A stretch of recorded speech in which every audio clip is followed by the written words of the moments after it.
আলহামদুলিল্লাহ, সুম্মা আলহামদুলিল্লাহ। কেন আলহামদুলিল্লাহ বলছি? আপনাদের কলবের ভিতরে একটা প্রশ্ন থাকতে পারে। আসুন, আমরা সেই বিষয় নিয়ে মূলত আলোচনা করব ইনশাআল্লাহ। আলহামদুলিল্লাহি ওয়াহদা ওয়াসসালামু ইবাদিহিল্লাযিনা ইসতাফা আম্মা বাদ।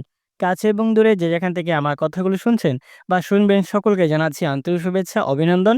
আমি হাবিব আছি আপনাদের সাথে। আজ আমরা আলহামদুলিল্লাহ কেন বললাম সে বিষয় নিয়ে মূলত আলোচনা করব ইনশাআল্লাহ। আপনারা জানেন দীর্ঘ ৬ মাস যাবৎ ঈদুল ফিতর এবং ঈদুল আজহা টোটাল ২ টা বোনাস এবং ৬ মাস যাবৎ শিক্ষকদের বেতন টোটাল বন্ধ করে দেওয়া হয়েছিলেন এবং এই আন্দোলনের মাধ্যমে শিক্ষকদের বেতনগুলো এবং ৮ম তম প্রকল্প পাস করা হয়। তার পাশাপাশি শিক্ষকদেরকে বলা হয়েছিলেন ঈদের পূর্বেই মূলত তাদের বেতনগুলো দেওয়া হবে। কিন্তু ঈদের পূর্বে তাদের বেতনগুলো দেওয়া হয় নাই। এবার আসুন, ঈদের পরে দেওয়ার কথা ছিল সেটাও মূলত এখনো বাস্তবায়ন হয় নাই। তবে কেন আলহামদুলিল্লাহ বলছি? আজ এবং গত বৃহস্পতিবার, রবিবার চলছে আজ, আর গত বৃহস্পতিবার থেকেই সারা বাংলাদেশের মধ্যে শিক্ষকদের কাছে বেতনগুলো দেওয়া শুরু হয়েছে। আলহামদুলিল্লাহ, আমার জানা মতে ব্রাহ্মণবাড়িয়ার সকল মানুষগুলো পেয়েছেন। আমরাও আছি ব্রাহ্মণবাড়িয়া থেকে। আমরা ব্রাহ্মণবাড়িয়ার সবাই পেয়েছি এবং পাশাপাশি আমরা বলতে পারবো বরিশাল, খুলনা, এরপরে আপনার বাগেরহাট, চট্টগ্রাম ইত্যাদি, এছাড়া আরও নোয়াখালী বলতে পারেন। বিভিন্ন জেলার ভিতরে আলহামদুলিল্লাহ আপনাদের বেতনগুলো দেওয়া শুরু হয়েছে। আর যারা বিশেষ করে ঢাকা শহরে যারা আছে, ঢাকা শহরের ভিতরে এখনো পর্যন্ত তাদের বেতনগুলো দেওয়া হয় না। আমরা যেটা সোশ্যাল মিডিয়ার সাহায্যে জানতে পারলাম। তবে ধৈর্য ধারণ করেন, সবর ধারণ করেন। খুব অল্প দিনের ভিতরে ইনশাআল্লাহ, যেহেতু বেতন দেওয়া শুরু হয়েছেন, খুব শীঘ্রই আপনাদের শিক্ষকদের যে বেতন আছে সে বেতনটা পেয়ে যাবেন।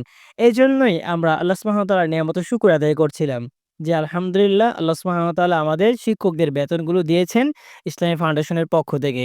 এবার আসুন, শিক্ষকরা যে ধৈর্য ধারণ করছে, সবর ধারণ করছে, আল্লাহ বলেছিলেন ইন্নাল্লাহা মাআস সাবিরিন, যে মানুষগুলো ধৈর্য ধারণ করবে, সবর ধারণ করবে, তার প্রতিফলন আলহামদুলিল্লাহ আল্লাহ সুবহানাহু ওয়া তাআলা ভালো কিছু দিবেন।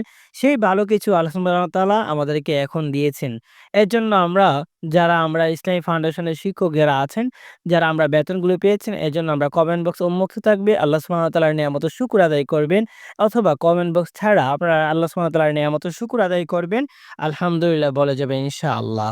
তার পাশাপাশি আমরা বলব আমাদের যে দায়িত্ব আছে সেই দায়িত্বগুলো আমরা নিজ, নিজ স্থান থেকে ইনশাআল্লাহ আমরা পালন করব। কেননা প্রত্যেকটা মানুষকে আল্লাহ সুবহানাহু ওয়া তাআলা কাল কিয়ামতের কঠিন ময়দানে বান্দাদেরকে বলা হবে যে, "এ আমার বান্দারা, তোমাদেরকে যে দায়িত্ব দেওয়া হয়েছিল সেই দায়িত্ব কতটুকু তুমি হক আদায় করেছিলা?"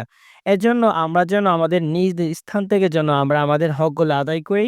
ইনশাআল্লাহ এই হকের মাধ্যমে বাংলাদেশের ভিতরে আমাদের যে যুব সমাজ আছে, আমাদের তরুণ সমাজ যারা আছে, আর পাশাপাশি আমাদের যারা আছে ছোট, ছোট বাচ্চারা, তাদেরকে যদি আমরা কোরআন সুন্নাহর জ্ঞানগুলো দিয়ে যদি আস্তে, আস্তে আমরা বড় করি, যুব সমাজ হবে তারা ইনশাআল্লাহ, এবং আমাদের তরুণ সমাজ হবে, তারাই একদিন এই সোনার বাংলাদেশের মধ্যে ইসলাম কায়েম করবে।